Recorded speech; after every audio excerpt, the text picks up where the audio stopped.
The sun will rise and set regardless. What we choose to do with the light while it's here is up to us. Alexandra Ellie.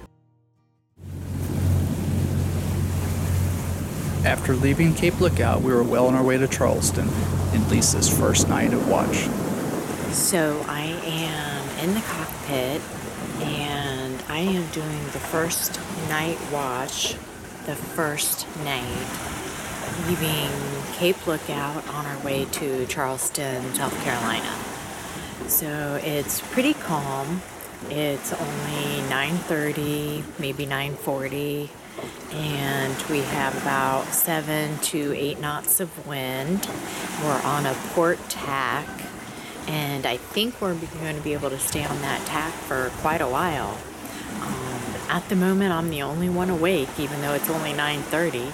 Sophia's sleeping with her life jacket out here in the cockpit with Mama. David and Bistet are down in bed sleeping, and I have about an hour and a half before I wake him up for his shift, and then we're doing 3 hours, so I'll get 3 hours of sleep. But I thought I'd fill you in. We're just getting started. We didn't leave until about 6 o'clock, and it's only 9:30. I don't know how many nautical miles we've actually gone the total because our timer is not keeping track.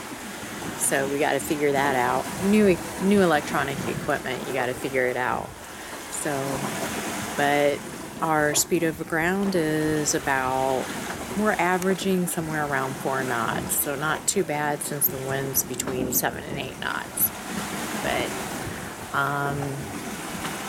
here's to seeing you in Charleston. Or maybe give you a little bit of an update tomorrow too. We probably won't get there until Saturday, and today's Thursday. So see you guys later. Bye.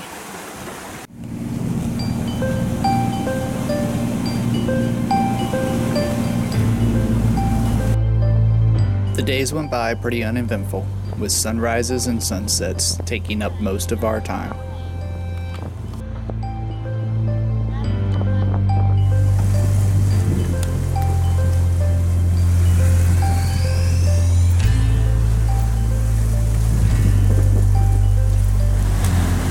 Good morning, everyone.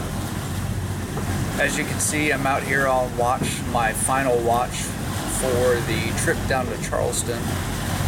Lisa gets the sunsets, so I get the sunrises every day, which is kind of nice. She's downstairs getting her rest right now, and we are about, I don't know, 6 or 8 hours, I guess, from pulling into Charleston somewhere.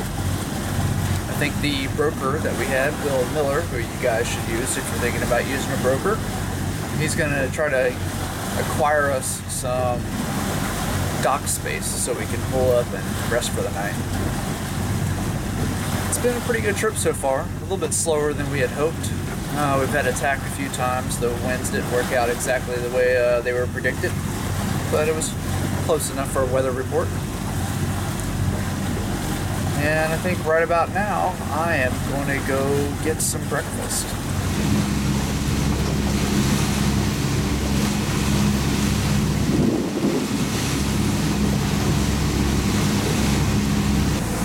I love our boat. Listen to this.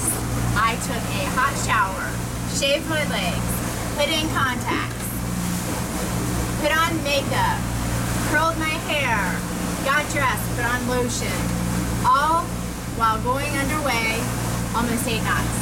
I love our boat.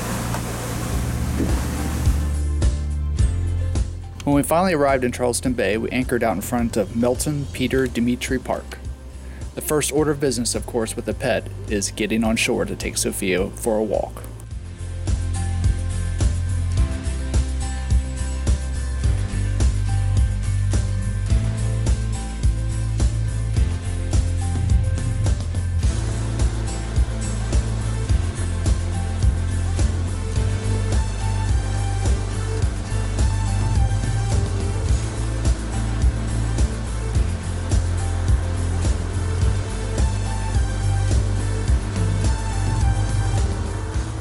Once we were ready to get out and about, we jumped in the dinghy and took a ride over to Fort Sumter Visitor and Education Center.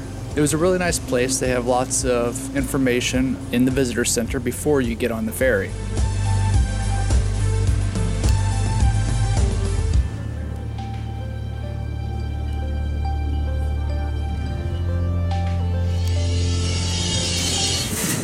You can then take a ferry, which is narrated, providing some information about Fort Sumter and the history of Charleston, South Carolina. As the abolitionist movement grew in popularity, Southerners feared that their way of life was being threatened. In November of 1860, the presidential...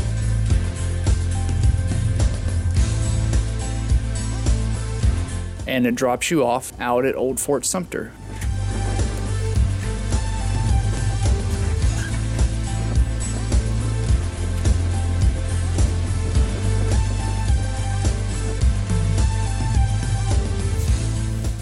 Fort Sumter Park offers great views of Charleston Harbor.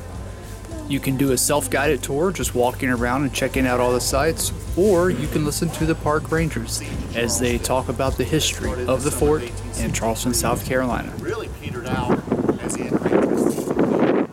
You are in the most bombed area in all of North America, possibly even the Western Hemisphere to this day.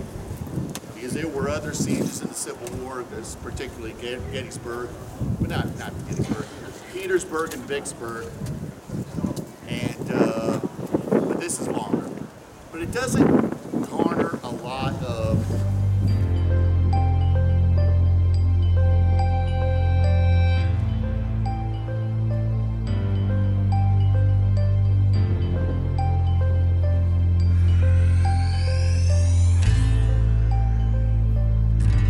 If you choose not to take the ferry, you can dinghy over to the beach. Just be cautious of the high tides that Charleston gets so your boat doesn't float away. The Dash is the local bus service that runs around Charleston. It's free, so be sure you take advantage of it. Dude, a free bus ride.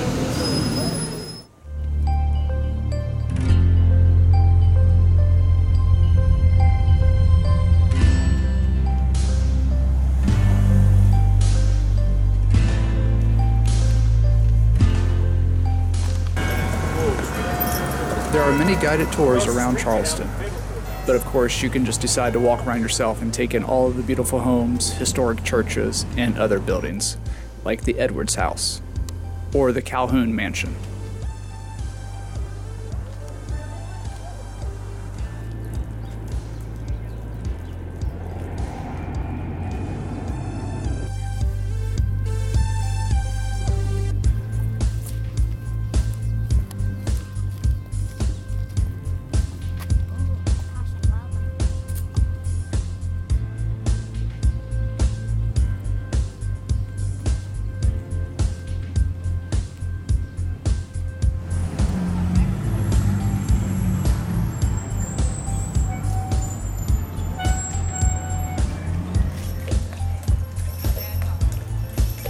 If the walking tour is too much exercise, you can always take a horse and buggy around town.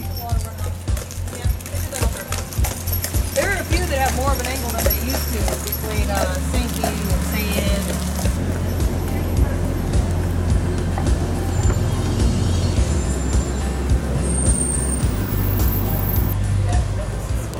If you're looking for any type of souvenir, be sure to stop by the city market.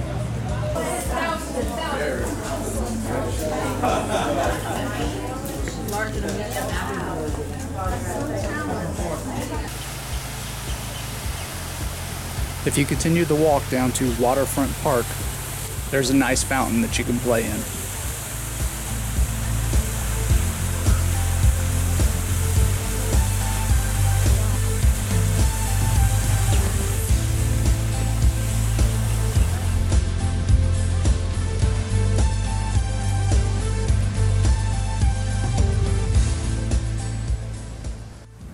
This concluded our time in Charleston. Be sure to like and subscribe so you don't miss the next episode where we sail farther south to Hilton Head Island and on down to Florida. We'll see you guys next time. Now I'm ready to see, I'm ready to